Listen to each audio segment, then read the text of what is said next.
On a routine flight from Atlanta to Chicago, a spilled drink on Dr. Aisha Thompson, a black surgeon, sparked a confrontation that seemed minor until her sharp response and decisive actions brought the plane to a standstill, exposing a deeper issue of bias and forcing a reckoning that no one saw coming.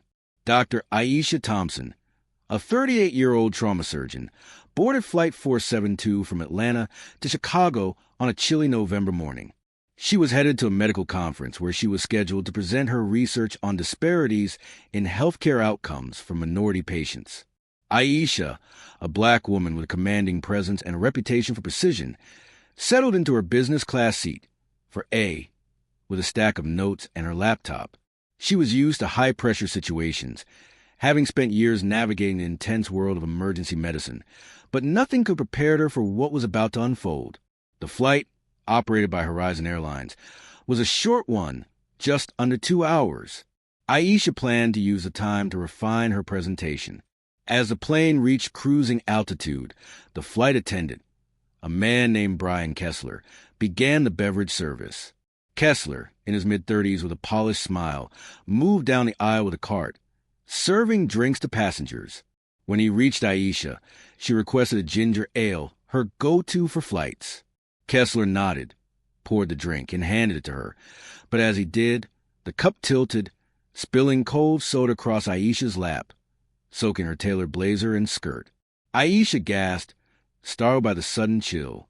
She looked up, expecting an apology, but Kessler's response was anything but contrite. "Oh, you should have been more careful," he said, his tone clipped, as if the spill were her fault. He tossed a few napkins her way and moved on to the next passenger, leaving Aisha stunned.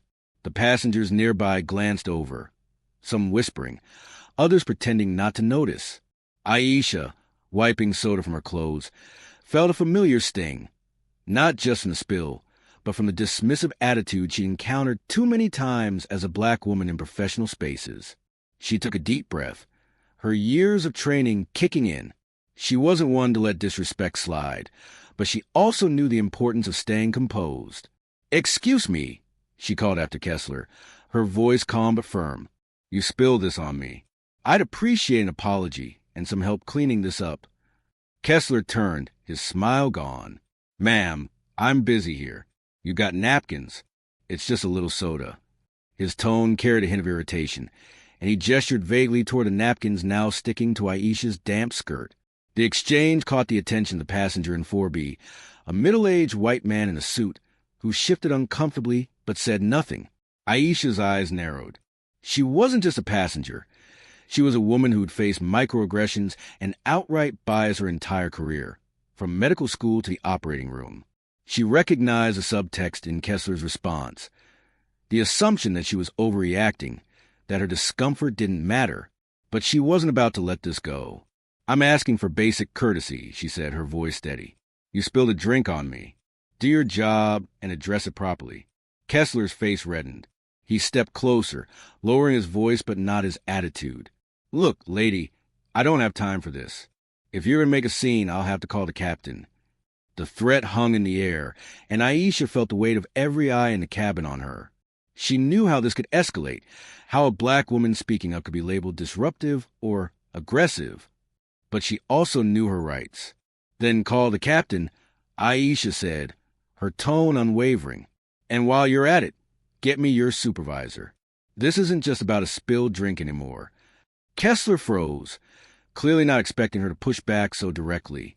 He hesitated, then walked briskly toward the front of the plane. Aisha used the moment to assess the damage. Her notes were damp, her laptop spare, but her clothes ruined. More than that, she felt the sting of being dismissed in front of a cabin full of strangers. She pulled out her phone and began recording, a habit she developed after years of navigating spaces where her voice wasn't always heard. Minutes later, the lead flight attendant, Susan Harper, approached. Harper, a seasoned professional in her 50s, had a neutral expression. "Ma'am, I understand there was an incident. Can you tell me what happened?" Her tone was professional, but Aisha sensed a wariness, as if Harper was bracing for conflict. Aisha recounted the incident, keeping her voice measured. She explained the spill, Kessler's dismissive response, and his refusal to apologize or assist. She also mentioned his threat to involve the captain. Harper listened, nodding, but her response was cautious. "I'm sorry you're upset, ma'am. I'll speak with Brian, and we'll get you some more napkins. Let's try to keep this calm, okay?" Aisha shook her head. "This isn't about napkins. This is about being treated with respect. I'm a paying passenger, and I deserve better than being blamed for your employee's mistake. I want to speak to the captain directly." Harper's eyes widened slightly. Passengers rarely demanded to speak to the captain, especially over something like a spilled drink. But Aisha wasn't just any passenger. She was a woman who'd spent her career advocating for fairness, whether in hospital boardrooms or community clinics. She knew how to stand her ground. Harper hesitated, then nodded. "I'll see what I can do." She disappeared toward the cockpit, leaving Aisha to wait. The cabin was tense, with passengers stealing glances her way. The man in 4B finally spoke up, his voice low.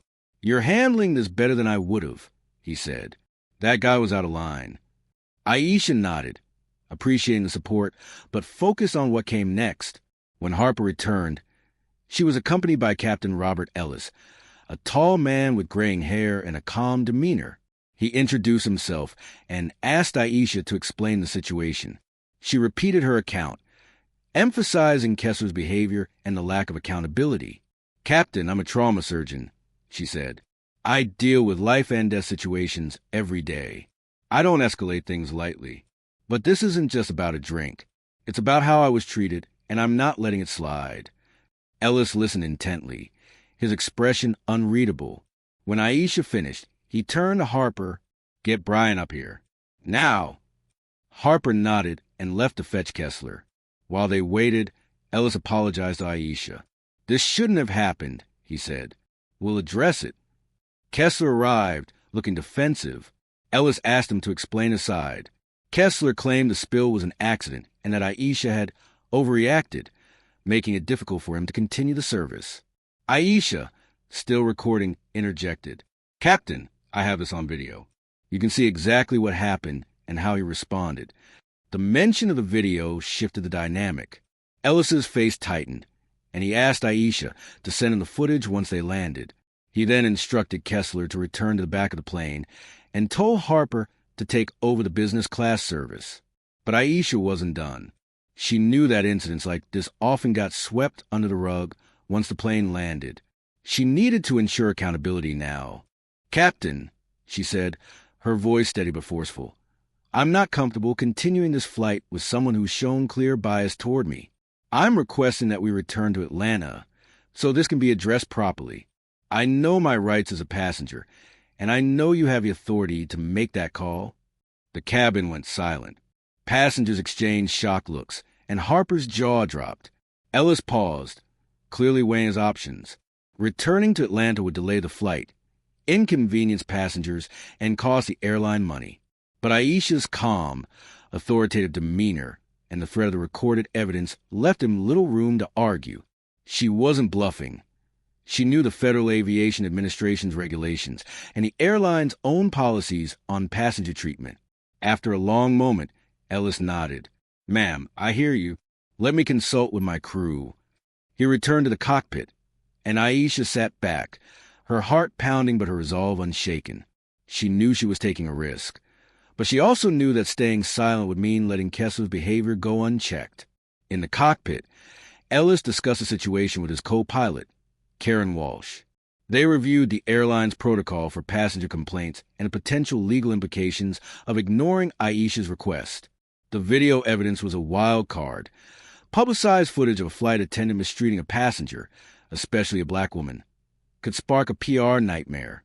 After a brief discussion with air traffic control, Ellis made the call. Flight 472 would return to Atlanta. The announcement came over the intercom,